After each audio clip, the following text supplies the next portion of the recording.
नमस्कार दोस्तों, stranger shadow के एक और एपिसोड में आपका स्वागत है।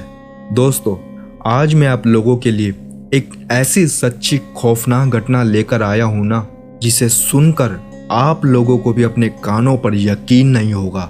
जी हाँ दोस्तों, ये कोई कहानी या फिल्मी नाटक की तरह कोई किस्सा नहीं, बल्कि एक सच्ची घटना है जो काशी की रहने वाली मनीषा पटेल के साथ 2005 में घटित हुई और इस घटना ने उसे पूरी तरीके से तोड़ कर रख दिया। मनीषा विदेश में गई तो पढ़ाई करने थी, लेकिन उसे क्या पता था कि वह एक ऐसी भूतिया सन की लड़की के जाल में उलझ जाएगी जिसके कारण उसका वहां जीना बद से बदतर हो जाएगा। और हुआ भी ठीक ऐसा ही। उसको किसी लायक नहीं छोड़ा और हार कर उसको एक ऐसा फैसला लेना पड़ा जिसकी उसने कल्पना तक नहीं करी थी। दोस्तों, मनीषा आज भी जब इस घटना को याद करती है तो उसका पूरा शरीर मानो ठंडा पड़ जाता है और वह ऐसी बेहोशी की हालत में चली जाती है। अब इस कहानी की पूरी सच्चाई को और अच्छे से समझते हैं, लेकिन उससे पहले यदि आपके पास भी कोई ऐसी रियल घटना या पैरानॉर्मल इंसिडेंट जो आपके साथ या आपके किसी मित्र के साथ घटित हुआ हो, तो आप हमारी इस जीमेल आईडी पर भेज सकते हैं ताकि मैं आपकी कहानी को पढ़कर आप सभी के समक्ष प्रस्तुत कर सकूं। तो चलिए अब कहानी में और आगे बढ़ते हैं। दोस्तों, मनीषा पटेल काशी की रहने वाली एक गरीब परिवार से है और पढ़ाई में हमेशा तेज होने के कारण इस बार भी वह कॉलेज में उसने टॉप किया था, जिसकी बदौलत उसको स्कॉलरशिप भी मिली।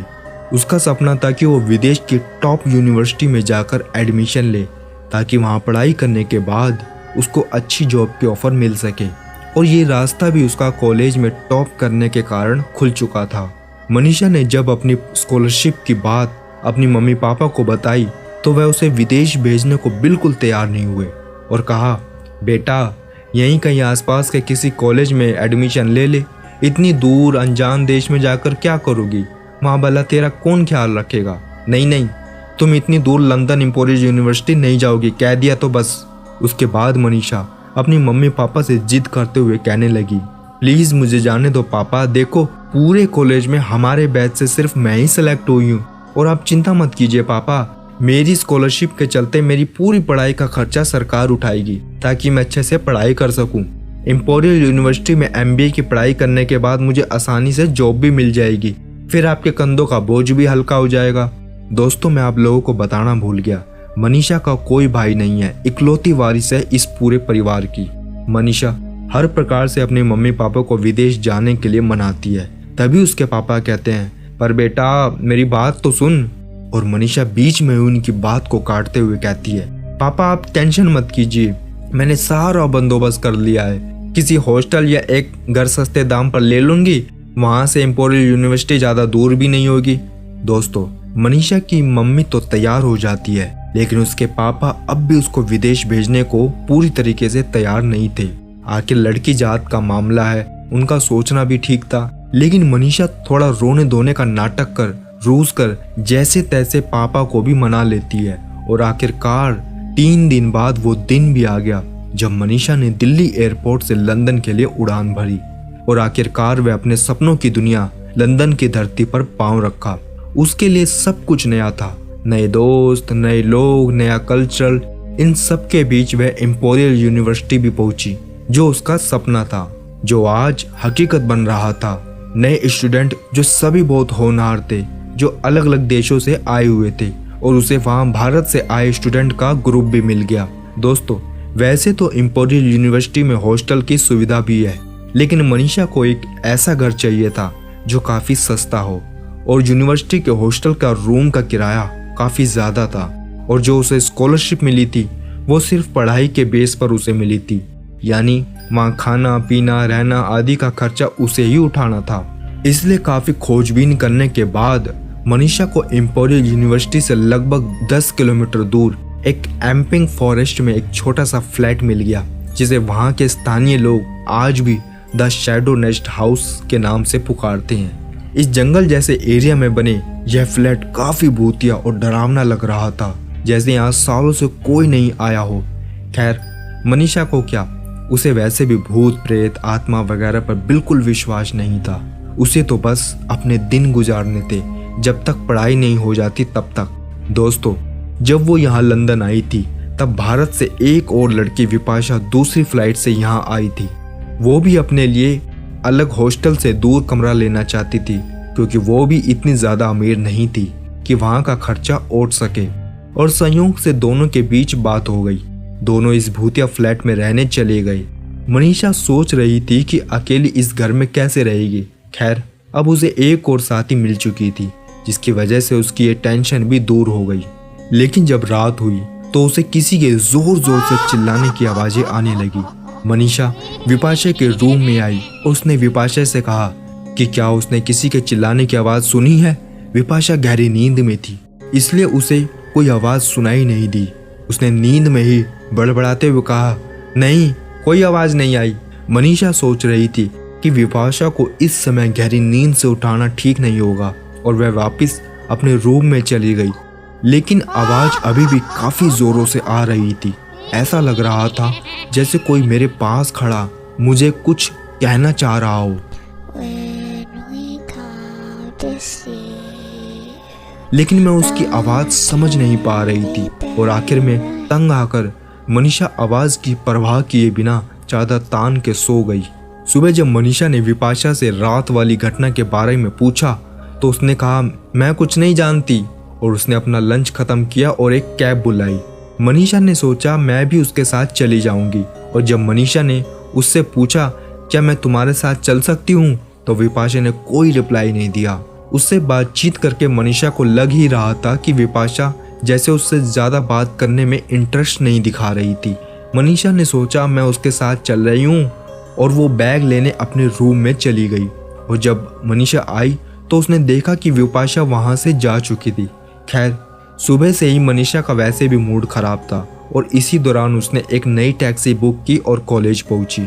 और उसका पहला दिन कॉलेज में काफ़ी अच्छा बीता और उसके क्लासरूम में रसेल, जो नेपाल से MBA की पढ़ाई करने लंदन की इम्पेरियल यूनिवर्सिटी आया था, उसका अच्छा दोस्त भी बन गया।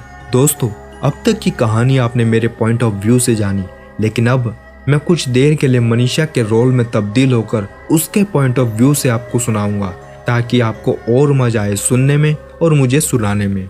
तो क्लासेस खत्म होने के बाद उसने मुझसे कॉफ़ी का पूछा। मैंने कहा नहीं, मुझे पढ़ाई के लिए लाइब्रेरी जाना है। तो उसने मुझसे पूछा तो कब चले। मैंने कहा अभी नहीं, अभी तो हम दोनों दोस्त बने हैं और वैसे भी मैं यहाँ पढ़ाई करने आई हूँ। तो उसने कहा तो मैं यहाँ कौन सा ओलंपिक की तैयारी करने आया हूँ। और हम दोनों ज़ोर ज़ोर से हंसने लगे।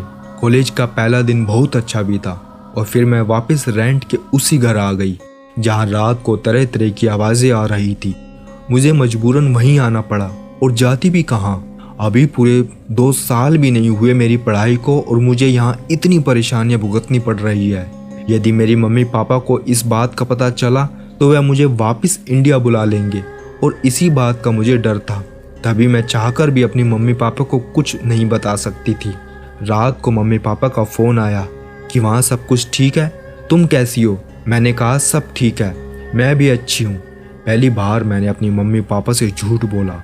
मुझे बहुत बुरा लगा, लेकिन मैंने सोचा यदि मैंने अच्छे से पढ़ाई की और यूनिवर्सिटी में फर्स्ट आई तो मुझे अच्छी नौकरी के ऑफ़र भी आएंगे और जब मेरी अच्छे से जॉब लग जाएगी तो सभी परेशानियाँ भी ख़त्म हो जाएगी। और इस तरह मैंने अपने दिल को समझाया और फिर मैंने लाइट ऑन की और टेबल कुर्सी पर बैठकर पढ़ाई करने लगी। अभी मैंने एक सेंटेंस भी अच्छे से याद नहीं किया था कि अचानक लाइट ऑन ऑफ होने लगी और बल्ब तो मानो ऐसा लग रहा था जैसे फट ही जाएगा। मैंने सोचा बिजली में ही कोई प्रॉब्लम होगी।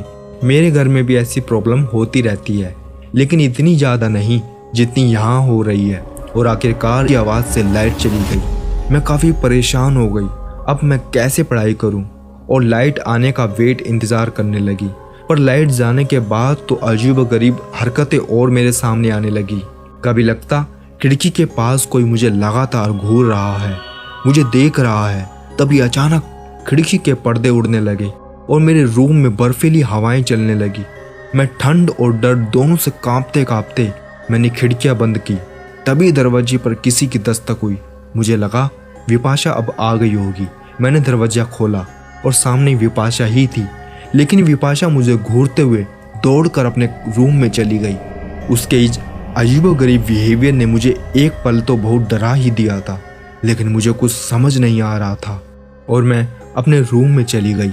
और जब मैंने अपना फ़ोन उठाया और देखा कि मेरे पास एक मैसेज आया, सॉरी मनीषा, आज मैं अपने एक फ्रेंड के यहाँ रुक रही हूँ तो आज मैं नहीं आ पाऊँगी।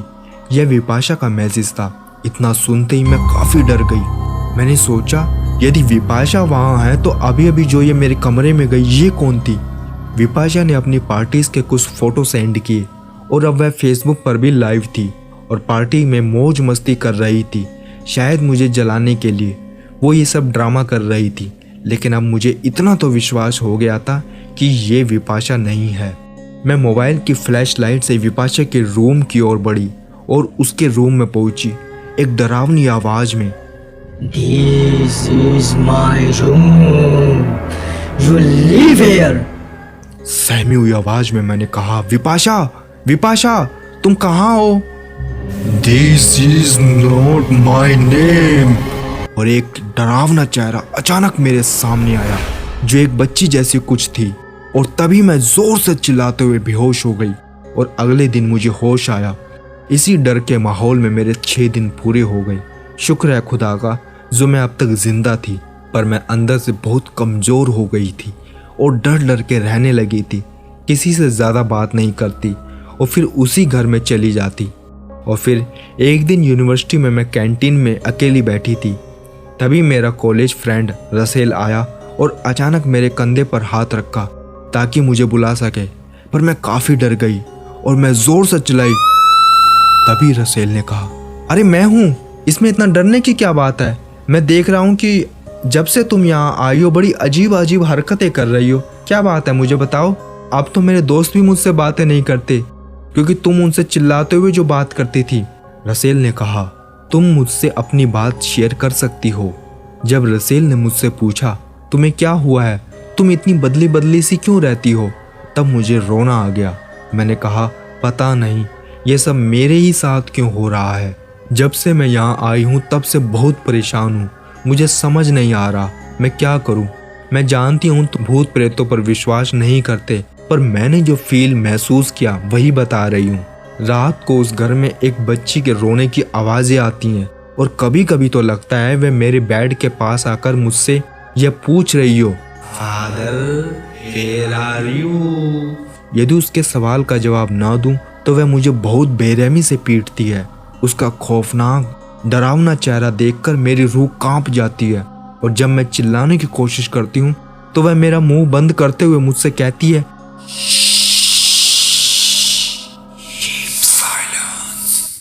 I don't like people who cry. मैंने उस घर में एक पल भी चैन की सांस नहीं ली।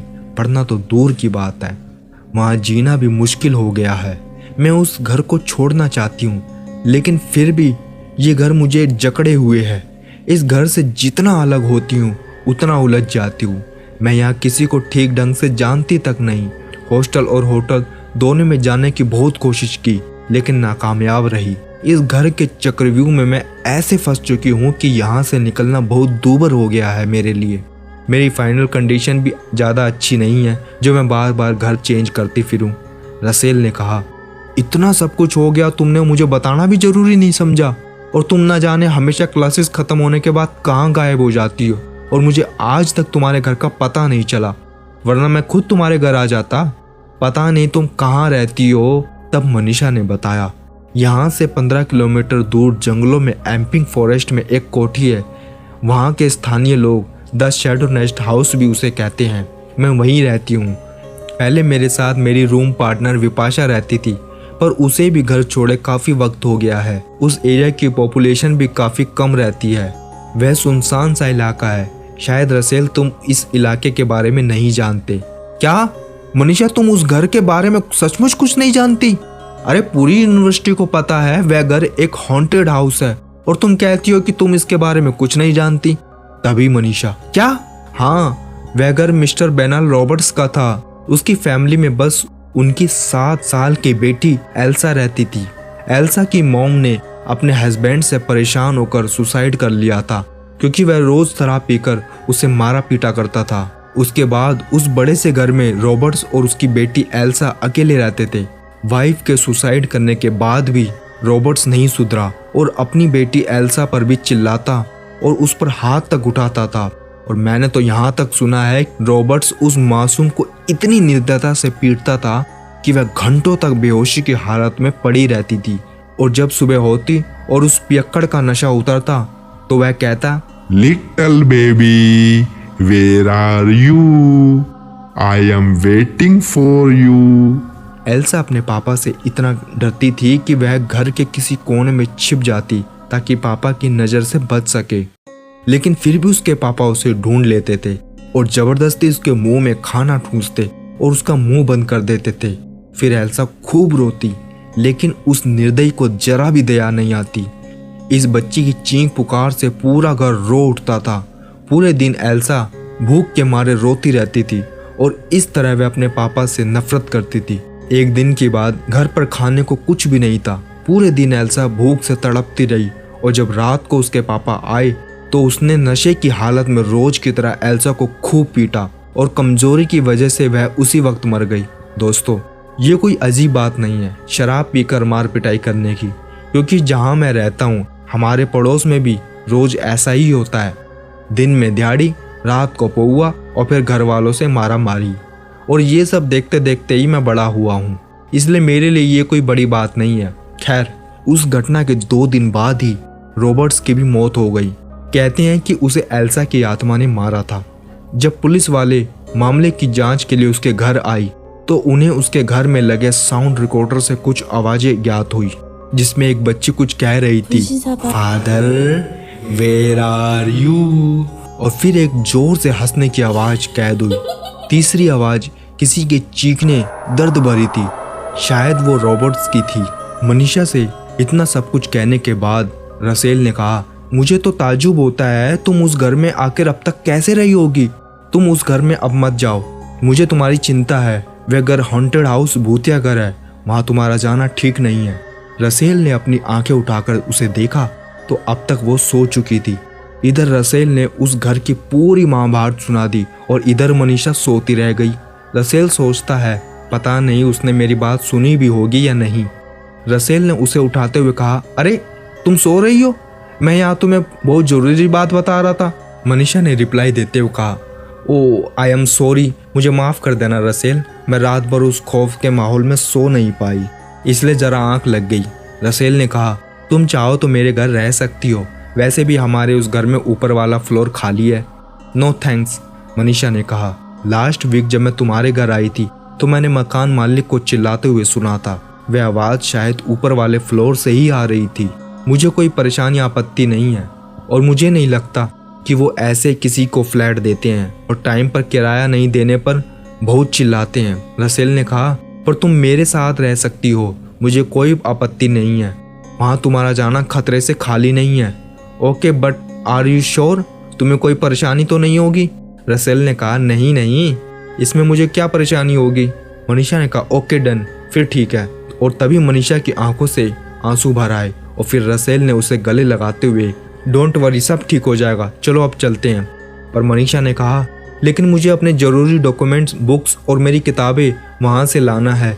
तुम चलो, मैं अपना ज़रूरी सामान लेकर सीधे तुम्हारे घर पहुँचती हूँ। रसेल ने कहा, मैं भी तुम्हारे साथ चलता हूँ, तुम्हारा अकेले जाना खतरे से खाली नहीं है। मनीषा ने कहा, नहीं, तुम और परेशान हो जाओगे, सामान लेकर मैं सीधा तुम्हारे घर ही आऊँगी। रसेल ने कहा, ठीक है, और मनीषा वहाँ चली गई। मैं उसे कुछ देर यूं ही देखता रहा। एक गहरा अटैचमेंट सा हो गया था उसके साथ, शायद इसे यदि मैं प्यार कहूँ तो गलत नहीं होगा। और फिर कुछ देर और उसके प्यार में खोए रहने के बाद मैं भी अपनी बाइक लेकर अपने घर जाने लगा। मैंने बाइक में चाबी डाली ही थी कि मुझे याद आया कि मनीषा को उस घर में रहे आज 7 दिन हो जाएंगे और यदि आज वह उस घर में चली गई तो उसका वापस लौट पाना नामुमकिन था। आज तक उस घर में 7 दिन से ज़्यादा कोई भी जिंदा नहीं बचा। पता नहीं इतनी बड़ी बात मैं उसे बताना कैसे भूल गया।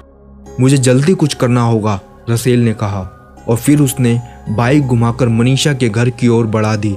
अभी मुझे पहुंचने में 10 से 15 मिनट लग ही जाएंगे। पता नहीं तब तक मनीषा का क्या होगा। उसके मन में बहुत बुरे बुरे विचार आ रहे थे। उसने बाइक की स्पीड तेज की और जंगल के बीच बने उस कोठी में जा पहुंचा जहां मनीषा रहा करती थी। जब मैं वहां पहुंचा तब वहाँ के शांत माहौल ने मुझे और भी डरा दिया। चारों ओर गहरी शांति थी, शांति इतनी कि मेरे कदमों और मेरी सांसों की आवाज़ के अलावा मुझे और कुछ सुनाई नहीं दे रहा था। पर यही आहटें मुझे अंदर ही अंदर डरा रही थी।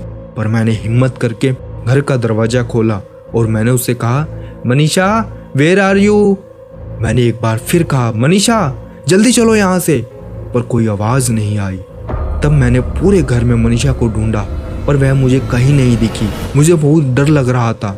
मैं तुरंत दरवाजे की तरफ भागा पर तब तक सारे दरवाजे अपने आप बंद हो चुके थे और तभी कुछ डरावनी आवाज़ें और भयानक सा माहौल पूरे घर में छा गया। लाइट्स जा चुकी थी और उस अंधेरे ने मुझे बुरी तरीके से डरा दिया। पर मुझे फिर भी मनीषा की बहुत फिक्र हो रही थी। आखिर सच्चा प्यार जो था उससे। मैंने एक बार फिर मनीषा मनीषा पुकारा पर तभी निचले अपार्टमेंट से कुछ आवाज़ें आई। मैं अंधेरे में अपने फ़ोन की फ्लैशलाइट चालू की और अपार्टमेंट में पहुंचा पर वहाँ कोई नहीं था।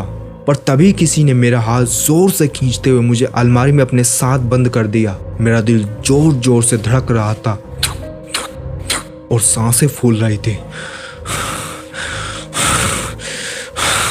पर तभी एक आवाज़ ने मुझे थोड़ा सुकून दिया। वह मनीषा की थी और उसने मुझसे कहा, डोंट वरी, मैं हूँ। अब मेरी बात ध्यान से सुनो। वह भूतिया लड़की भी अभी यहाँ आती ही होगी। तुम ज़रा सी भी आवाज़ मत करना वरना वो हम दोनों को पकड़ लेगी। रसेल ने कहा, मैं तुम्हें एक बात बताना भूल ही गया था। यहाँ 7 दिन से ज़्यादा कोई भी जिंदा नहीं रहता और मुझे नहीं लगता आज हम जिंदा घर वापस लौट भी पाएंगे। तभी मनीषा, कुछ मत कहो, कहीं उसने हम दोनों को पकड़ लिया तो बहुत बुरा हर्ष होगा। पर तभी कुछ आवाज़ें आने लगी और ऐसा लग रहा था कि आवाज़ें निरंतर हमारे पास से ही आ रही है। Father where are you, don't I now you are playing in hide and seek with me. Don't answer his question, उसके सवालों का जवाब मत देना, मनीषा ने धीरे से कहा। I can find you. और एक जोर के धमाके के साथ अलमारी के दरवाजे टूटकर बिखर गए और रसेल को खींचते हुए उसने उस दीवार पे दे पटका और रसेल वहीं बेहोश हो गया। मैं डर के मारे जोर जोर से चिल्लाने लगी, keep silence, I don't like noise. और उसने मुझे भी उसी बेरहमी से बैत से मारा जिससे उसके पापा उसे मारा करते थे। कुछ देर बाद दर्द से मैं भी बेहोश हो चुकी थी। जब होश आया तब मैं जिंदा थी। मैं बड़ी मुश्किल से खड़ी हुई और मैंने रसेल को बुलाया पर वह मुझे कहीं नहीं दिखा। मुझे उसकी बहुत फिक्र हो रही थी, ना जाने वह कहाँ चले गया था। पर तभी मैंने सबसे पहले एम्बुलेंस को फ़ोन किया और उस घर से जैसे तैसे बाहर निकली। मुझे मेरा पूरा शरीर भारी लग रहा था और मेरा शरीर भी बहुत ज़ोरों से दर्द कर रहा था। मैं नहीं जानती रात को क्या हुआ था, पर अब भगवान से यही प्रार्थना है कि रसेल जहाँ भी हो सही सलामत हो। और अब मैं यहाँ और नहीं रह सकती, मुझे भी मेरे घर देश वापस जाना है। मैं ये फाइनल डिसीजन ले चुकी थी। तभी मैं कमज़ोरी से वहीं घर के बाहर बगीचे में बेहोश हो गई और जब होश आया जब मैं हॉस्पिटल में थी और सामने मेरे लंदन की पुलिस थी। शायद कुछ बयान चाहिए थे। मैंने उन्हें देखकर तुरंत कहा, क्या आपको मेरे फ्रेंड रसेल के बारे में कुछ पता चला? और कल रात जो हमारे साथ हुआ, मैंने पूरा वाक्य पुलिस को बता दिया। पर तभी नर्स ने आकर कहा, पेशेंट को आराम की ज़रूरत है, उसे आराम करने दीजिए। अपना काम पेशेंट ठीक होने के बाद कीजिएगा, चले जाइए यहाँ से। यह पूरी कहानी कार्रवाई लगभग 1 महीने तक चलती रही। उसके बाद मुझे इंडिया जाने की छुट्टी दे दी गई। पुलिस इस पूरे मामले की रसेल की तलाश में थी। वह कहाँ चला गया? ना तो उसकी लाश उस घर में मिली और ना ही उसकी कुछ खबर मिल सकी।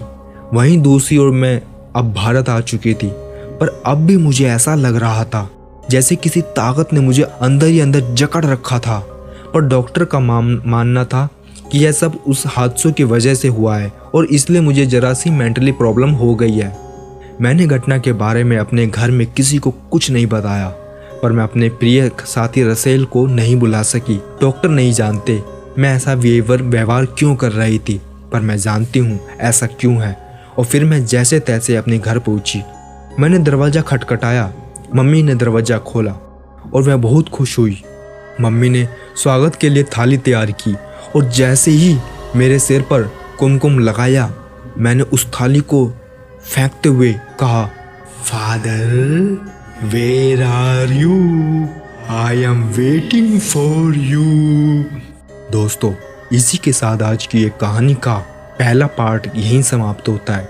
शायद आप भी अब काफ़ी थक चुके होंगे, अब आप थोड़ा आराम कर लो। यदि आप लोगों ने इस वीडियो पर 1000 लाइक कर दिए तो मैं समझ जाऊंगा कि ये सच्ची घटना पर आधारित स्टोरी आपको वाकई पसंद आ रही है, और फिर अगले दिन इस स्टोरी को पूरा करके आप सभी को खुश कर दूंगा।